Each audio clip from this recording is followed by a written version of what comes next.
você está por aqui e sempre olha por mim. Busco no mar, procuro olhar e sempre vou encontrar sua mão, o perdão. Você vem consolar, ensinar a caminhar. Eu caminho, me sinto sozinho e ponho a chorar. Sofro e cismo, me arranho e espinho, mas lá você está, sua voz a dizer, basta apenas procurar a verdade a encontrar.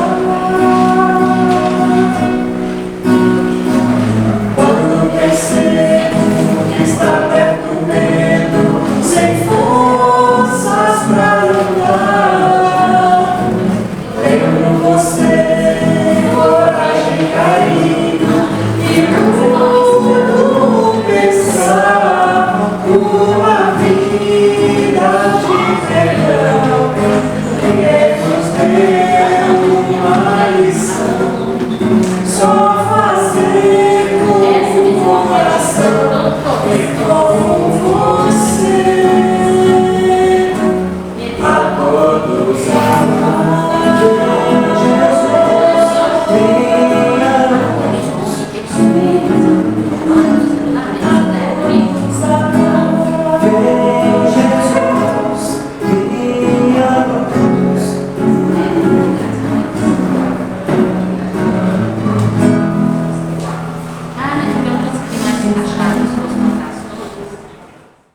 Boa noite a todos. Sejam todos bem-vindos à Casa do Miramês. Alguém pela primeira vez? Bom, vamos nos preparar para nosso trabalho na noite. Principalmente convidar os amigos aqui, que é sempre importante. Nas segundas, quartas e sexta e domingos, nós temos a evangelização infantil, a pré-mocidade e para os bebês de 20 às 21 horas. E nos domingos, né, nós temos de 9 às 10 horas. Ao sábado, nós temos a mocidade às 14 horas e o estudo sistemático da doutrina espírita às 17 horas.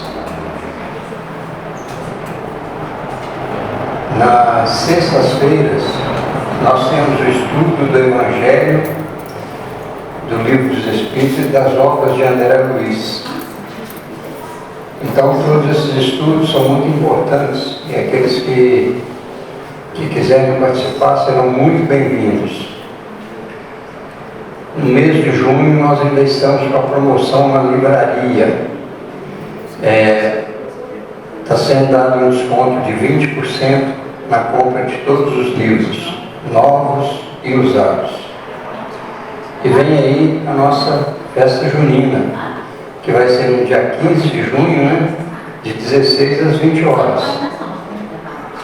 Nós vamos ter bastante brincadeiras, comidas,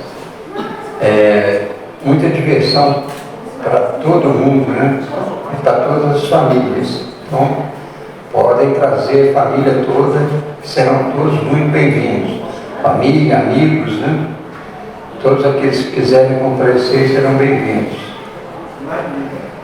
Atendimento fraterno, ele ocorre nas segundas e quartas e precisa dar o nome às 19 horas aqui na recepção e no domingo às 9 horas.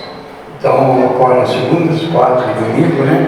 segundas e quartas às 19 horas e domingo às 9 horas, tem que dar o nome na recepção. Né? E a orientação espiritual só ocorre nas quartas-feiras e precisa dar o nome às 19 horas, que durante logo depois da reunião será dado o resultado.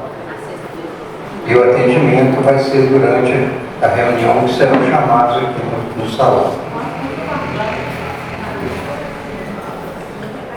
Então vamos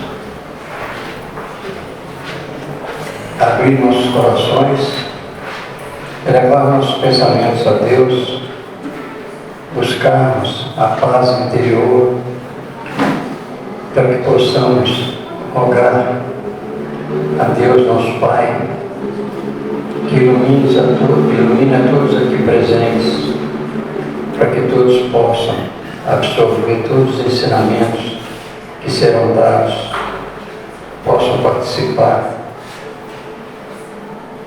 dessa palestra que é muito interessante para todos nós, que nos traz conhecimento da doutrina e das leis de Deus, que possamos estar aptos a absorver esses ensinamentos e colocá-los em prática no nosso dia a dia, e que possamos também doar todas as energias necessárias para os trabalhos da casa, bem como absorvermos as energias que nos são destinadas para a nossa melhoria e para o nosso tratamento. Que o Divino Mestre possa estar em cada coração, trazendo a paz e a harmonia, e que possamos estar sempre em paz conosco e levando amor a todos aqueles que nos cercam, levando amor a todo canto onde formos, buscando sempre ser úteis a todos os irmãos que estão à nossa volta. Dá-nos força, Jesus, e seja conosco, hoje, agora e sempre, que assim seja. Vou passar a palavra agora ao nosso irmão Francisco Ursino, que vai conduzir os estudos da noite com nós. Boa noite a todos.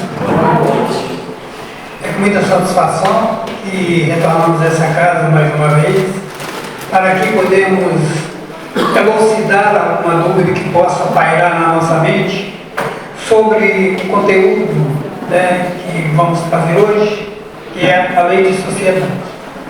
Mas antes de mais nada, eu rogo a Deus e a Jesus que Ele possa me iluminar nesse momento, através dos Espíritos, seus trabalhadores, e me inspirar para que as minhas palavras possam ser compreendidas e eu possa levar a cada coração, a cada mente, a mensagem que cada um precisa e necessita compreender, porque são preceitos indispensáveis para as nossas vidas em todos os sentidos, tanto espiritual como material.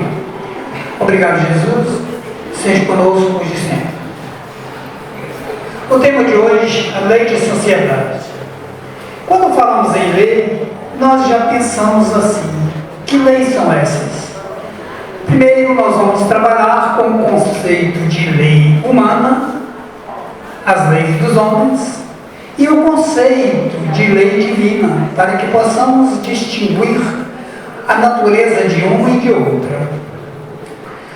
As leis da natureza são as leis divinas. As leis humanas são aquelas dos códigos de conduta humana que todos os ordenamentos jurídicos do mundo usa. O Brasil tem um ordenamento jurídico com todo o seu arcabouço legal, as leis produzidas pelo governo, por aqueles que foram eleitos para tal. E aí nós temos as leis dos homens divididas em cada uma no campo de atuação das relações humanas.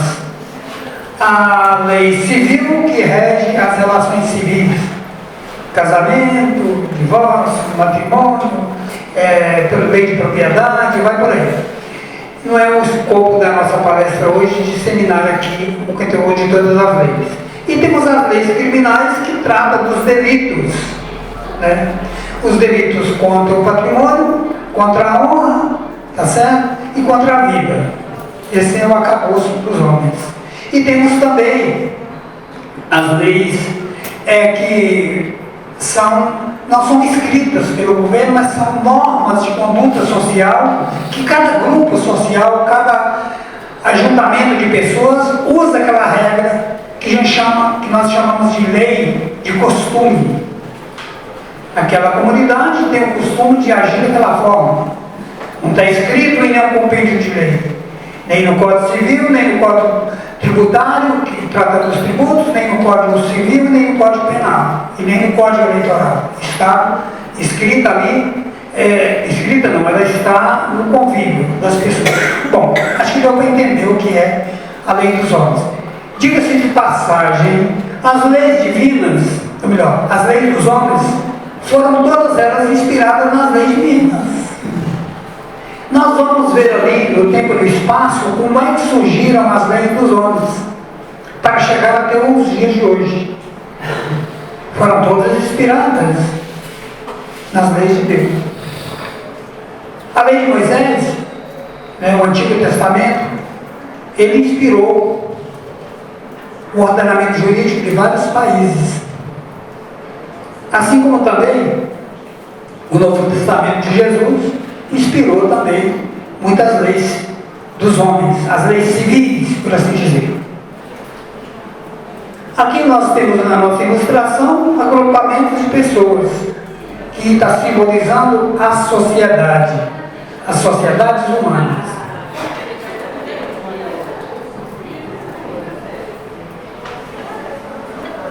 Origem das organizações. Essas organizações sociais que nós vimos ali, os bonequinhos representando cada grupo, elas surgiram lá na época do homem paleolítico, em 2,5 milhões de anos, há 250 mil anos atrás.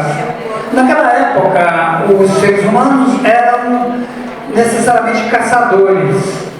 Os homens tinham a incumbência de caçar, e as mulheres a incumbência de cuidar das famílias. E eles viviam de forma nômade. Estavam um dia aqui, no outro dia por lá, e migravam sempre. Porque eles não plantavam nem colhiam, porque não tinham hábito, não conheciam as sementes que hoje temos, desse celeiro bendito que é a terra que produz de tudo para nós hoje. Ainda não conheciam, eles viviam da caça e da pesca, e por isso eram nômades. Eles iam de lugares a lugares, migrando.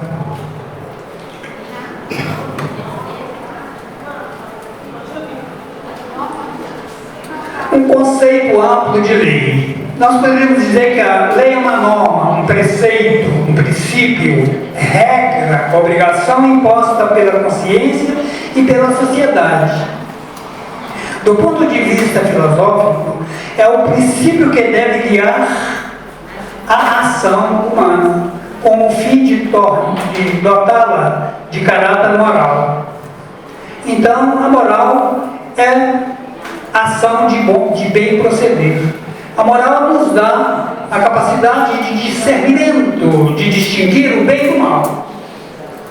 Porque quando eu tenho as leis divinas agregadas à minha consciência, eu tenho capacidade de discernimento maior, de saber o que é certo e o que é errado, de distinguir o bem do mal. Eis aí a necessidade de nós ampliarmos os horizontes da nossa consciência, compreendendo o código divino das leis de Deus.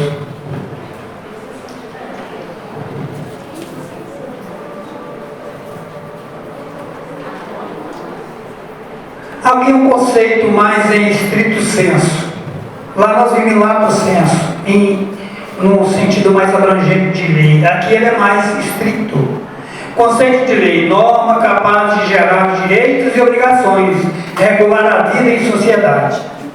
Essa é a lei humana, propriamente dita. A distinção entre a lei divina e a lei humana.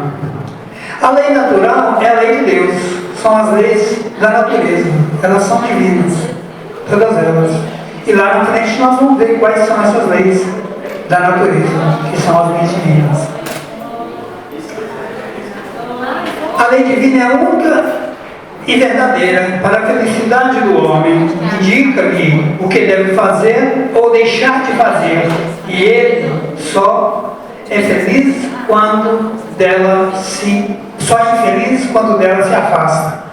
Quando eu não leio no código das leis divinas, eu as desprezo e com a minha arrogância e prepotência acho que eu tenho a capacidade de me regular, dominar e fazer o que eu bem entender. Eu fujo desse aprisco acolhedor das leis divinas que rege a minha conduta, que deveria reger a minha conduta.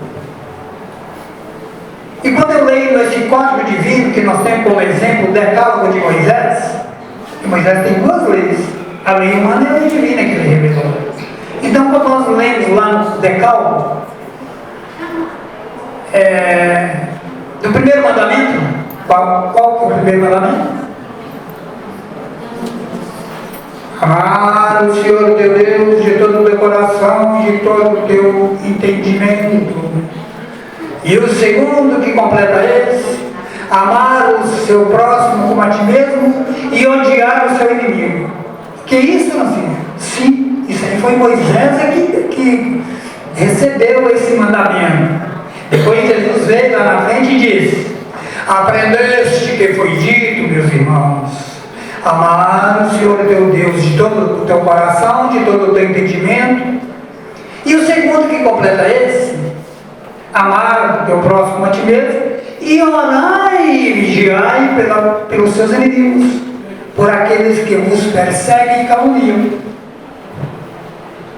Foi assim? Foi? Com toda certeza. Quando ele diz aprendeste que foi dito, quer dizer, ele está dizendo, vocês aprenderam da lei de Moisés, dessa forma que eu disse, para odiar o inimigo. Eu porém vos digo, não. Você não precisa andar de braços dados com o seu inimigo, mas o aceite com as suas imperfeições. Porque sendo você imperfeito, você não pode apontar com seu dedo sujo o defeito do outro. Não é digno. Está lá no livro dos Espíritos. Se é digno nós apontar o defeito dos outros. E o Espírito de verdade responde categoricamente: não.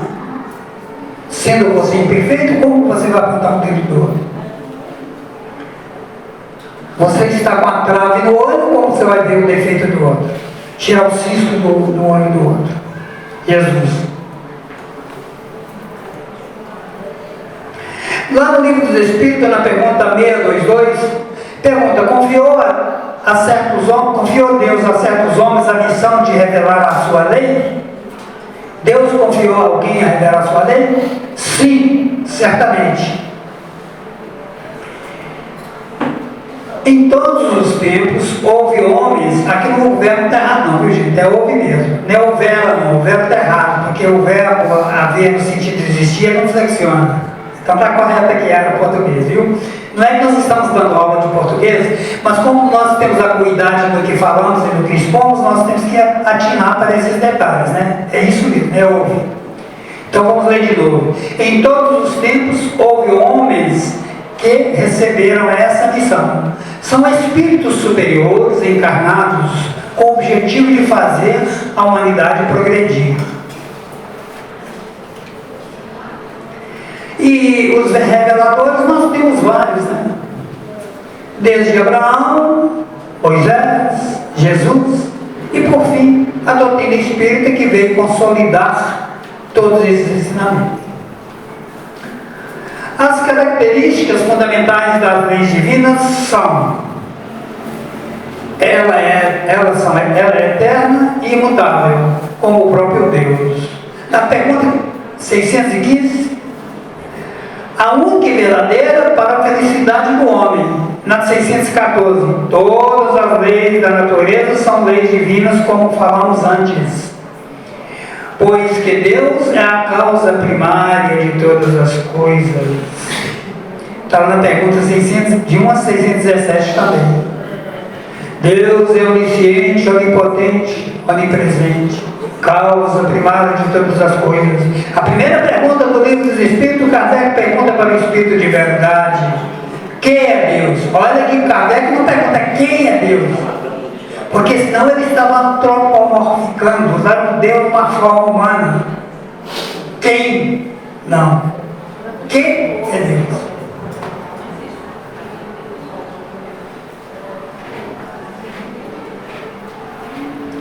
Divisão da lei divina. É a lei natural, como falamos. As leis naturais são as leis divinas. Lei de adoração. A lei de adorar a Deus. Adorar não no sentido de, vamos supor assim, é da lei de nos submetermos à autoridade divina de Deus. De entendermos que Deus é a causa primária de todas as coisas e nós somos as criaturas e Ele o Criador. E assim deveremos reverenciar a Deus. A lei de trabalho. Tudo no universo é trabalho. As formigas trabalham, as abelhas trabalham, os cupins trabalham. Até a matéria inerte está ali, no seu ciclo fechado dos átomos, trabalhando. A energia que está orbitando no campo aberto dos seus prótons e elétrons, né, está trabalhando. Tudo no universo trabalha. Então é lei de trabalho. A lei de reprodução. Sem a lei de reprodução, por assim dizer, não haveria no nosso plano Terra corpos para que os espíritos reencarnassem. Então é por isso que é necessário que haja corpos. E lá na Gênesis fala: crescei e multiplicai e povoai a terra. A doutrina espírita também lança mais um conceito, ampliando o entendimento desse preceito de crescer e multiplicar. Crescer e multiplicar não só corpos para habitar os espíritos na terra, mas também em virtudes, em amor e caridade. Lei de sociedade. Esta que vamos falar hoje, especificamente. Lei de progresso. Tudo no universo está marchando para o progresso. Nada está estático. Tudo que nós achamos na nossa compreensão pequena, passando pelo crivo dos nossos 5 sentidos, que são páricos, nós achamos que está estático. A cadeira está estática. Estática é na nossa compreensão. Tanto que Leon Denis, que é o coadjuvante do Kardec, ele diz: o princípio espiritual, não é o espírito, o princípio espiritual, ele dorme no mineral, acorda no vegetal, desperta no animal e desenvolve, progride, evolui no hominal. Ele adquire a compreensão, o pensamento contínuo, a razão, e vai saindo da área do instinto. E diga-se de passagem, nós humanos estagiamos no instinto por milênios a fio, que hoje requer reparo urgente. Palavras do Francisco? Não. Bezerra de Menezes.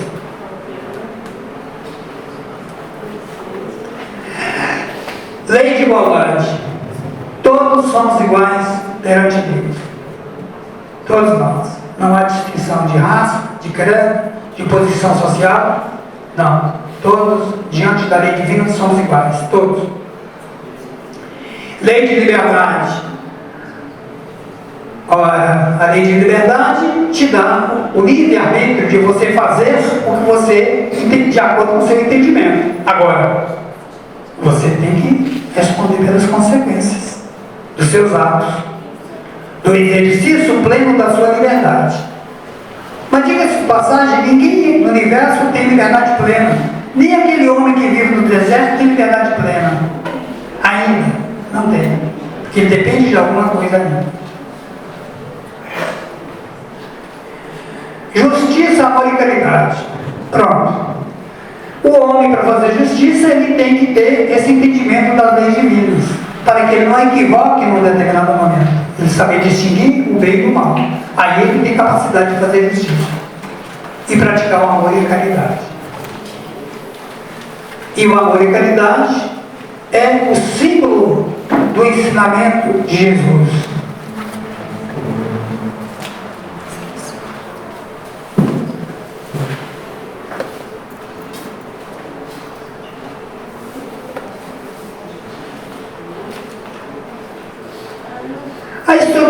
estrutura social, desde os primórdios da civilização, ficou assim. Não, desde os primórdios da civilização, que evoluiu e ficou assim, ó. A estrutura social é organizada em camadas sociais, classificadas em família, familiar, política, econômica, cultural, religiosa, educacional e militar. E se as organizações sociais que nós conhecemos no seio da nossa sociedade, não é isso?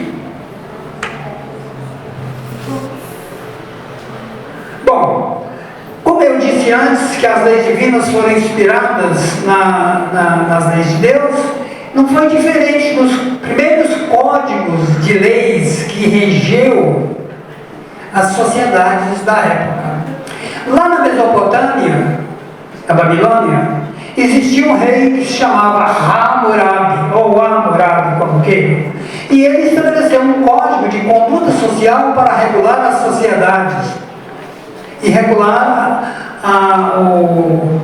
a ação, a convivência entre as pessoas, estabelecendo deveres e obrigações, e estabeleceu a lei de Talião. Tanto que ele colocou no seu código assim: se você construir uma casa para mim e a sua casa cair, e a minha casa cair, eu tenho o direito de pedir autoridade para derrubar a sua casa e exterminar a sua vida. Pesado, não? É meio louco, mas é a conduta da sociedade da época. E o Código de Hammurabi, ele existiu mais ou menos 1.700 anos antes de Cristo, lá na Mesopotâmia.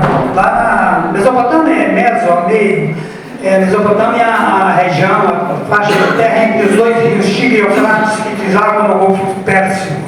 É lá que, segundo a Bíblia, surgiu o Jardim do Éden, né? Na Mesopotâmia, só para situar. E depois surgiu também o Código de Manu lá na Índia. A Índia hoje ela é dividida em castas sociais, né? Tem os párias, que é a camada mais rude da sociedade, mais desprovida de direitos na Índia, os párias. Tanto que quando nasce um filho de uma pária, eles jogam no chão lá e ele fica julgado, ninguém dá assistência para ele. A Índia é que tem milênios de civilização, mas está alicerçada dentro do código que eles interpretam dessa forma. O Código de Manu surgiu há 1500 a.C. A lei de Moisés surgiu em 1279 a.C., quando ele recebeu no Monte Sinai a tábua dos 10 mandamentos, como nós já falamos antes, o Decálogo. Então, fomos andando no tempo e no espaço para chegarmos nos dias que temos hoje. E todas as leis existentes nos ordenamentos jurídicos, repito, foram inspiradas nas leis divinas. E depois nós tivemos, em 1948, a Declaração dos Direitos Universais do Homem. Por que foi editada a Declaração dos Direitos Universais do Homem? Porque houve muita atrocidade nas duas grandes guerras, na Primeira Guerra Mundial e na Segunda. Então houve a necessidade de criar uma lei universal para proteger as pessoas. Está lá só olhar as leis dos homens, inspiradas nas leis divinas, que o primeiro direito é o direito à vida. E surgiu aí sim o justnaturalismo, o direito embasado na lei natural.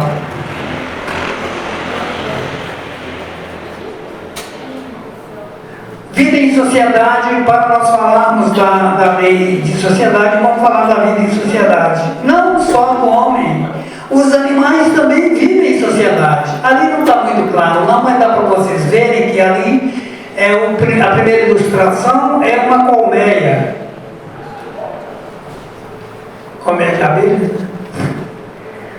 Então, a segunda ali são borboletas. As borboletas também vivem em sociedade. E essas borboletas são as borboletas monarca. Organização das abelhas. As abelhas têm zangão, tem a abelha rainha, tem os soldados. Os soldados soldados cuidam de defender a colmeia. Soldado mesmo. Eles têm a mandíbula bem desenvolvida. E qualquer intruso que aparece para ameaçar a colmeia, eles estão prontos para expulsar, para ferroar. Correto? Então, é uma organização que faz inveja aos homens. No voo nupcial, só de curiosidade, o zangão morre. Porque o pênis dele se despreende e ele acaba morrendo. E com um fator outro que é, se ele voltar a comer, ele vai comer as larvas, então, ou matar as larvas. Então, por isso, ele morre. Não é interessante? E a abelha rainha, quando ela não produz mais uma substância que chama-se feromônio, que é uma substância para atrair, né, o macho, as operárias matam ela, porque ela não tem mais utilidade. E eles fazem com que criar outra abelha rainha das larvas que a própria abelha rainha colocou. Chega de abelha, né? Vamos falar um pouquinho sobre as borboletas monarcas. As borboletas monarcas, elas vivem em sociedade também. Elas saem do Canadá na época do inverno e vão para o México. E são 10 mil quilômetros. E elas fazem esse trajeto. Vocês acreditam que elas conseguem transpor essa distância longínqua do oceano para sair do Canadá e chegar até o México? Nenhuma chega no destino. O que acontece? Elas vão pousando e reproduzindo. E a nova borboleta voa. E ela torna a pousar e torna a morrer. Então, e vai reproduzindo até uma nova comunidade chegar até o México. Chique, não? Isso é lei de sociedade. Até os animais obedecem à lei de sociedade. As provas coletivas e a lei de causa e efeito. As provas coletivas reúnem as pessoas entre si compromissadas com o seu passado, pelas provas livremente escolhidas para o reajuste conjunto. As leis de progresso, de sociedade, são indeléveis para o progresso da humanidade. Quando nós vemos, às vezes, um desencarne coletivo, isso aí ligado à lei de sociedade. As pessoas se associaram para praticar algum crime, algum delito ou um pecado, e aquele grupo de pessoas vai responder coletivamente por esse resgate, eles vão responder por essa ação, é lei de causa e efeito. E é por isso que há também os desencarnes coletivos, né? Para cumprir aí a lei de sociedade, não usou a lei de sociedade para o bem e para o mal. É isso? Tem vários exemplos que nós fomos estudar aqui e ficaríamos até amanhã.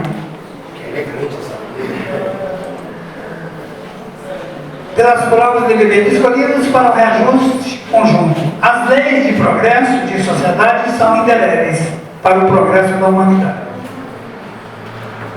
Então, na pergunta 768 do Livro dos Espíritos, nos responde: homem nenhum possui faculdades completas.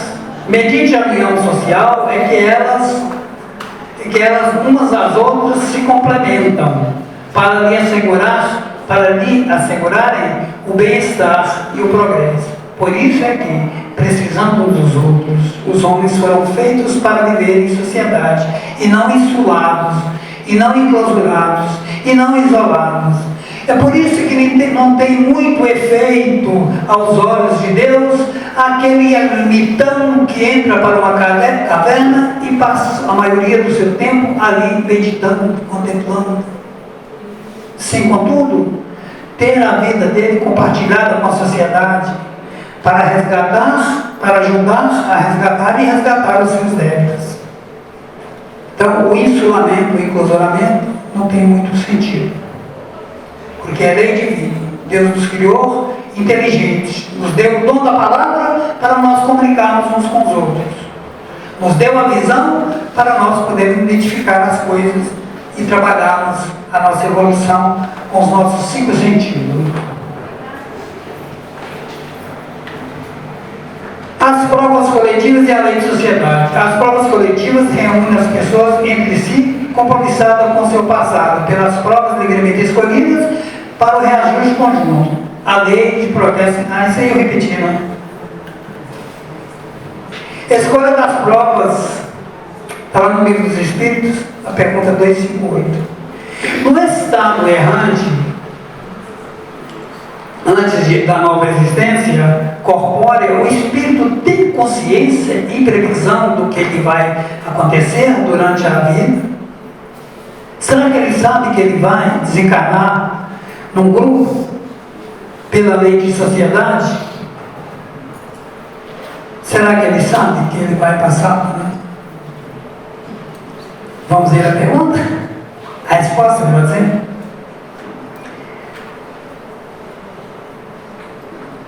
Ele mesmo escolhe o gênero de provas que deseja sofrer. Nisso consiste o seu livre-arbítrio. Quando nós vamos desencarnar, nós estamos na erradicidade e nos é dada a oportunidade de aqui vir ao plano Terra. No momento que nós vamos nos prepararmos para reencarnar, auxiliado pelo departamento da reencarnação no mundo espiritual, ao qual nós estamos submetidos, nos é informado: olha, Francisco, você precisa reencarnar. Você quer? Aí eu escolho, falo, quero. Você tem alguns débitos. Você viu passar na sua tela búdica todo o seu passado de virtudes e de ações mais deletérias, dos seus crimes, dos seus pecados? Você viu? Ah, vi, eu estou vendo ali a minha contabilidade. Eu tenho muitos débitos, eu preciso resgatá-los. Eu quero reencarnar. Aí, você tem que passar por essa e essa prova. Você quer? Quero. Mas só que você não vai descer à Terra e abraçar toda essa responsabilidade de todas essas provas, não. Porque você não é capaz de resgatá-las. Por isso que Emmanuel diz que a reencarnação é uma forma de nós pagarmos os nossos débitos em parcelas. É o carnezinho lá da loja, né, que nós parcelamos as nossas dívidas. Então a gente vem, resgata um tanto, volta, resgata um tanto. E pela lei de sociedade, nós às vezes reencarnamos num grupo social onde temos que resgatar as nossas provas individuais e ajudar aquele grupo a resgatar deles também.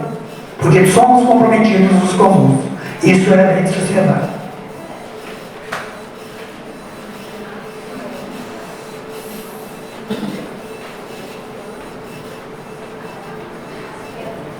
Então, como a senhora ensinou, como é que é o nome da senhora? Helenita? Rita? A dona Rita aqui, ela falou assim: não, a gente não sabe das provas, a gente vem aqui às cegas. Não, nós sabemos. Quando nós adentramos a vida material, Deus, por caridade, nos concede o esquecimento temporário. E aí sela, como diz os indianos, a tela búdica, que é a tela que revela o nosso passado. Porque senão, nós ficaríamos numa gangorra danada. Olha, eu fui um príncipe, eu fui um malfazejo. Olha que terrível, né? Então Deus diz assim: vai, meu filho, retome a escola terra, matricule lá na escola da terra e vai resgatar aqueles débitos que você tem. Vai aprender e fazer as provas. Agora, quando eu não quero, mas é necessário que eu reencarne no grupo social da dona Rita, porque é necessário, eu não posso recusar. Aí há a reencarnação compulsória, imposta. Então, mas nós sabemos, aí o que o Espírito de Verdade está dizendo? Se você mesmo escolheu a prova, você não pode ter dúvida daquela prova que você está passando. Não tem que reclamar. Ah, meu Deus, eu não aguento aguenta esse sofrimento, ele não aguenta aquela mulher, eu já estou cansado dela, ele não aguenta aquele homem, meu filho me dá muito problema, eu não aguento ele mais, né? Aí o espírito muito complacente, que é seu anjo de guarda, pega você e leva lá para o plano espiritual, em sonho, e fala com Francisco assim: Francisco, você está reclamando muito de sua esposa, olha aqui, eu trouxe você aqui para você escolher outra cruz, porque você falou que não aguenta carregar essa cruz mais, então você escolhe uma cruz aqui. Me levou lá num plano, num salão que tinha milhões e milhões de cruzes, cruz grande, cruz pequena, cruz pesada, cruz leve, e ele falou: escolhe uma, escolheu, você não pode desistir mais, é essa que você escolher que você tem que levar. Aí eu, muito esperto, fui ladinho, olhei assim, peguei uma cruzinha pequena. Opa, não, estou com vergonha, essa pequenininha aqui não. Eu quero uma maior, porque a minha lá de baixo é bem mais pesada. Então eu vou pegar uma mais ou menos. E tento pegar uma cruz assim, e eu vou, essa é. Aí eu pego, abraço a cruz com todo o meu vigor e encho os pulmões de ar, essa é a minha, não aguento carregar a cruz, não aguento nem mover ela do chão. Aí o Espírito de verdade, o anjo, diz assim: essa, Francisco? E eu olho para ele assim, com aquela cara de bobo. Acho que eu vou ficar com a minha lá na terra.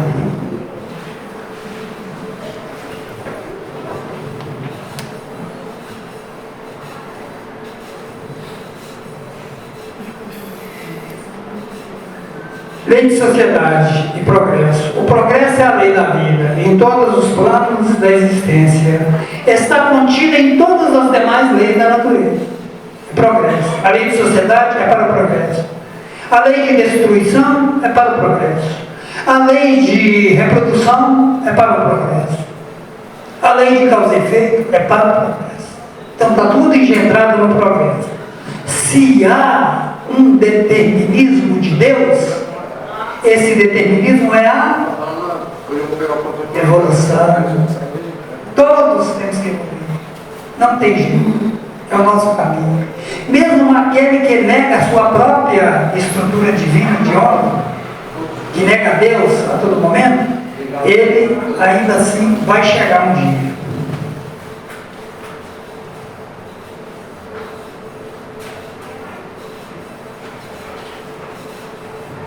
Eu vou repetir aqui só para ficar gravado, mas eu já passei esses slides.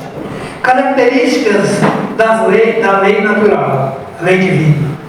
O que se deve entender por lei natural? A lei natural é a lei de Deus, é a única verdadeira para a felicidade do homem. Ela indica o que deve e o que não deve o homem fazer.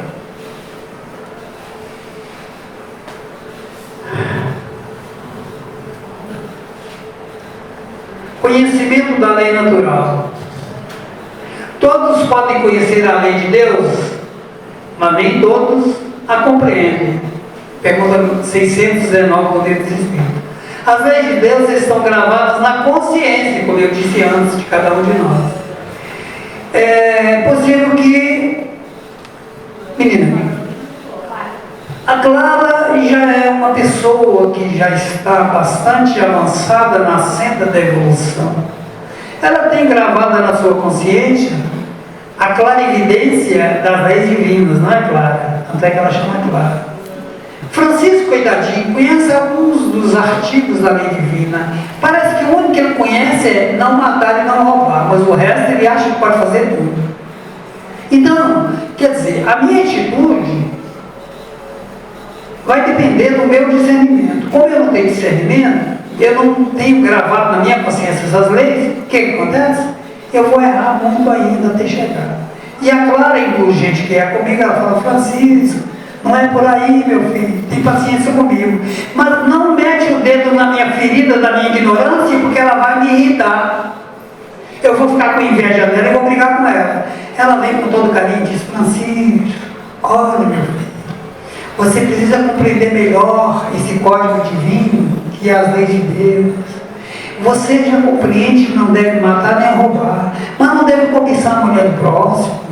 Você não deve praticar atos que possam lesar as pessoas em qualquer sentido, tanto material como espiritual, meu filho. É preciso você compreender melhor.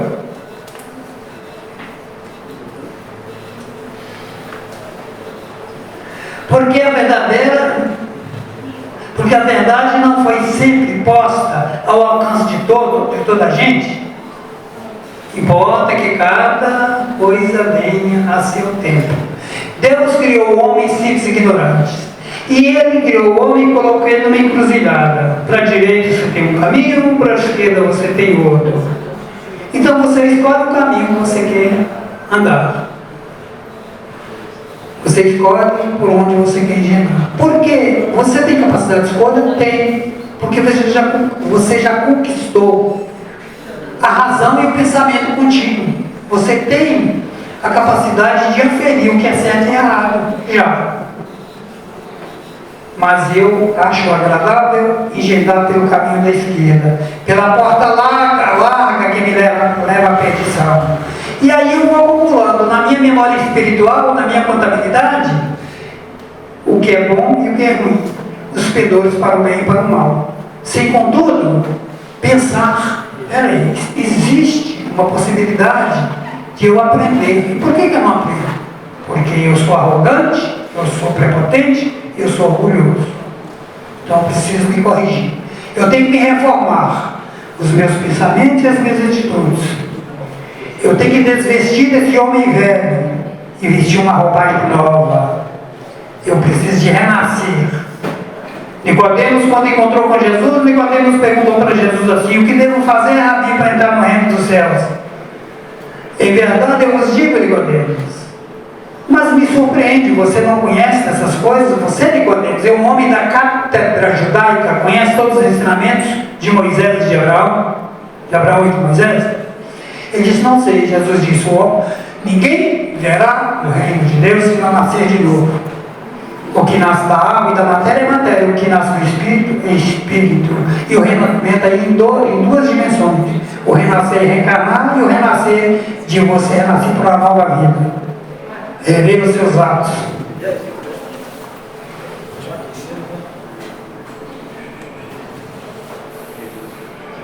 Revelações. Em todos os tempos houve homens que tiveram a missão de revelar as leis de Deus? Sim.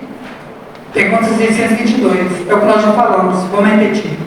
As três revelações: Moisés, Jesus e o Espiritismo. Correto? Bom, aí a gente fica imaginando: uai, Francisco, mas não tem um outro homem aí que revelou o Deus único, o Deus todo-poderoso, o Deus de Javé? Quem foi esse homem? Abraão, pai Abraão, que é o tronco da religião judaica. Abraão. Sim. Abraão pregava lá em Ur, na Mesopotâmia, como falamos antes, sobre o casamento. Ele adorou oferecer o filho dele para sacrifício, para provar a fé que ele havia em Deus, não é isso? Então Abraão, eu não sei porquê, eu não estou reclamando, só uma observação que eu fiz. Por que não Abraão? Não seria a primeira revelação. É para a gente pensar. Eu até escrevi um artigo, né, sobre as três revelações. E Abraão? Fiz um questionamento, uma pergunta. E vim ali delineando por que não fui colocado.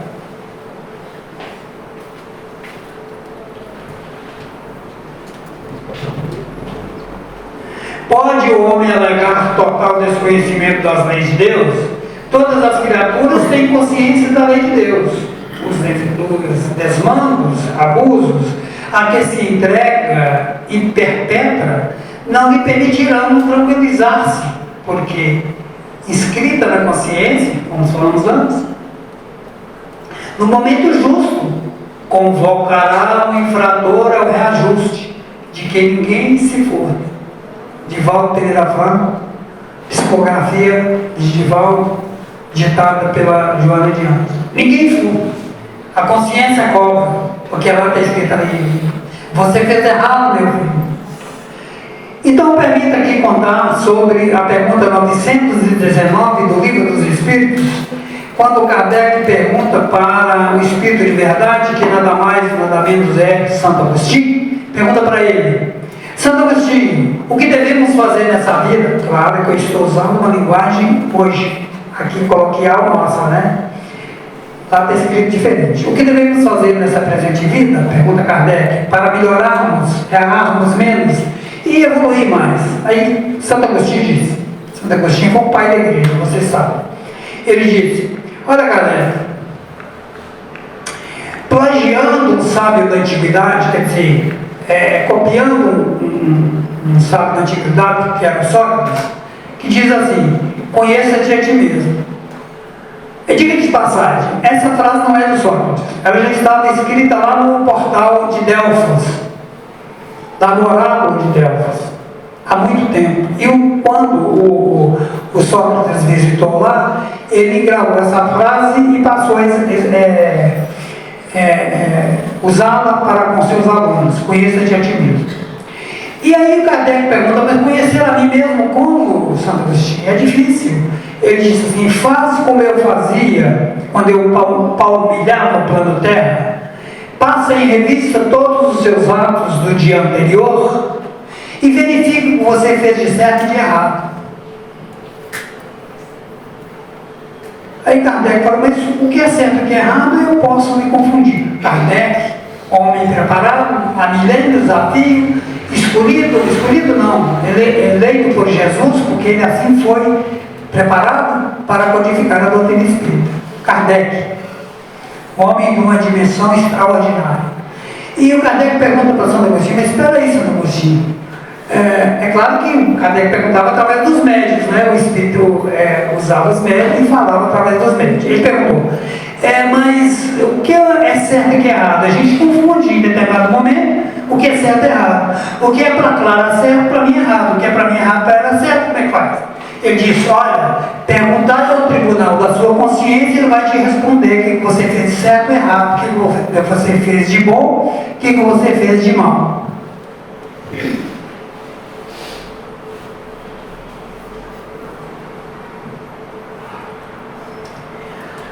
E quando Kardec faz essa pergunta, ele pondera, espera aí, se tem tribunal, tem juiz, se tem juiz, tem lei. Aí o Kardec perguntou, mas onde estão escritas as leis divinas, Santo Agostinho? Ele disse assim, na sua consciência. É lá que é o tribunal que vai te julgar. Mas que tribunal é esse? Você mesmo.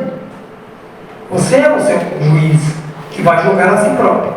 Deus não julga ninguém. Deus não condena ninguém.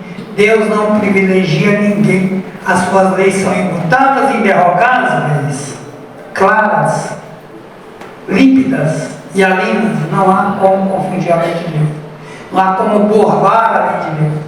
Não há espaço para corrupção na lei de Deus. Então elas estão escritas na nossa consciência, como eu dei o exemplo da Clara aqui. Então, se nós passarmos em revista todos os dias aqui os nossos atos, nós vamos descobrir. Eu vou lembrar que eu pisei no pé de alguém sem querer, mas pisei. Eu vou lembrar que eu pratiquei um pensamento que não foi muito digno. É claro que aqui nós não estamos sendo rigorosos, preconceituosos, seletivos, querendo ditar norma de comportamento, excelência das boas maneiras. Não é isso.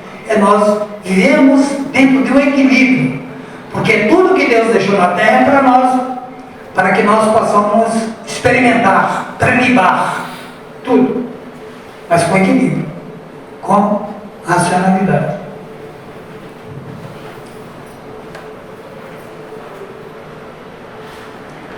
A pergunta 7 é a mesma do livro Espírito. A vida social faz parte da lei natural, uma vez que Deus fez o homem para viver em sociedade. Não lhe deu inutilmente a palavra, como eu disse antes, e todas as outras faculdades essenciais, necessárias à vida de relação. O insulamento é contrário à lei de natureza, à lei de Deus, pois que, por instinto, os homens buscam a sociedade, e todos devem concorrer para o progresso, auxiliando mutuamente, auxiliando uns aos outros. Pense uma hora viver sozinho, isolado num deserto, numa caverna. Que coisa terrível. Não é porque nós acostumamos a viver em sociedade, não.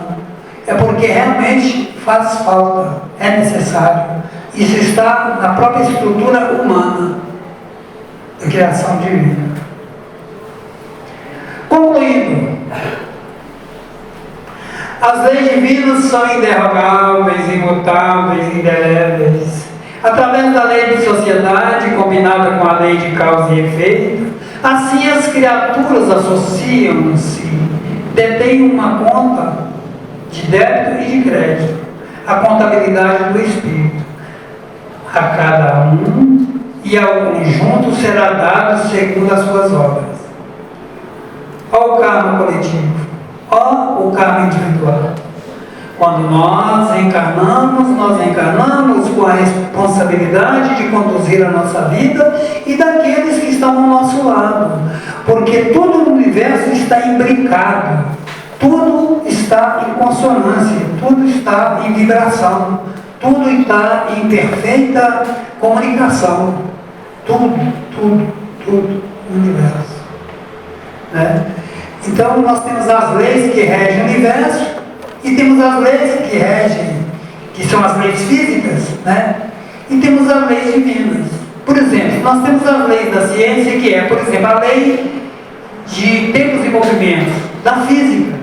A física é regida pela lei de tempos e movimentos. Ela trata disso.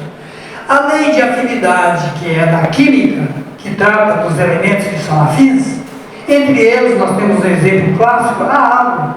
O hidrogênio combina e casa muito bem com o oxigênio. O hidrogênio e o oxigênio. E eles se casam e formam a água. Então nós temos várias leis no universo. Nós temos hoje a física quântica. Hoje nós temos a metafísica, que trabalha o conteúdo humano além da física. Então tudo isso são leis divinas. As leis dos homens também, da natureza, são leis divinas, porque não estão fora da natureza. As leis que não são divinas são aquelas do código humano de conduta que o homem criou.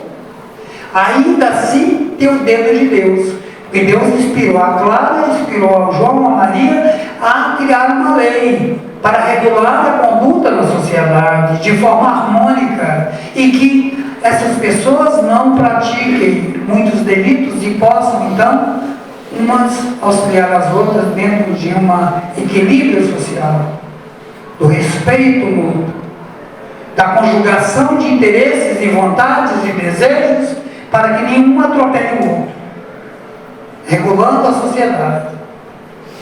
Quando Moisés criou a lei de Italião, olho por olho, dente por dente, porque era necessário.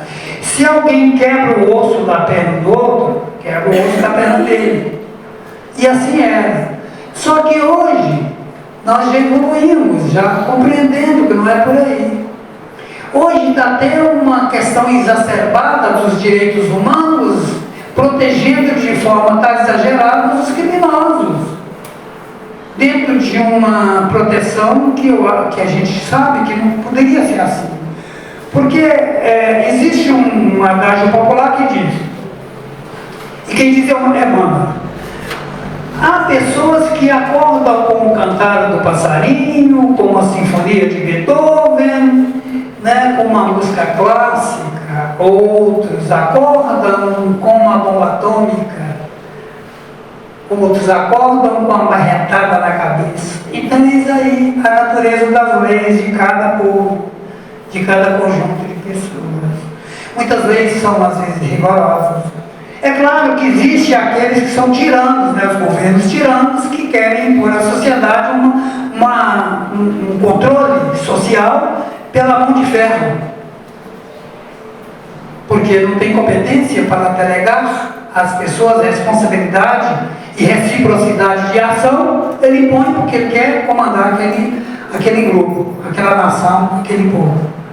Mas nós sabemos que essas leis rigorosas, elas só criam revolta nas pessoas. Elas só criam nas pessoas sentimento de vingança. Elas só criam nas pessoas, essas leis humanas, criadas pelos ditadores, revolta, desconforto material, desagregando o espírito. E o espírito revoltado, ele enclausura em si mesmo e começa a pensar em vingar, em criar ali uma... Como é que se fala? Cria um estilo de revolta e de vingança mesmo, né? De querer cobrar aquilo que lhe foi feito com a mesma moeda, da mesma forma. E o espírito vai monoideizando, com essa ideia fixa, ele vai criando esse acabouço de energias deletérias e só vai definhando. E torna-se um bólido. Ele se torna um espírito definhado. O perispírito dele degrada. Pois, muito obrigado a todos. E chegamos ao fim da nossa exposição de hoje. E agradecemos a Deus porque possamos chegar até a última lâmina ali. E acho que todos aqui têm o mesmo propósito que eu, sempre buscar aprender, sempre buscar compreender melhor e chegar um palmo mais à frente desse horizonte da vida que nós estamos convidando. Muito obrigado a todos e Jesus abençoe.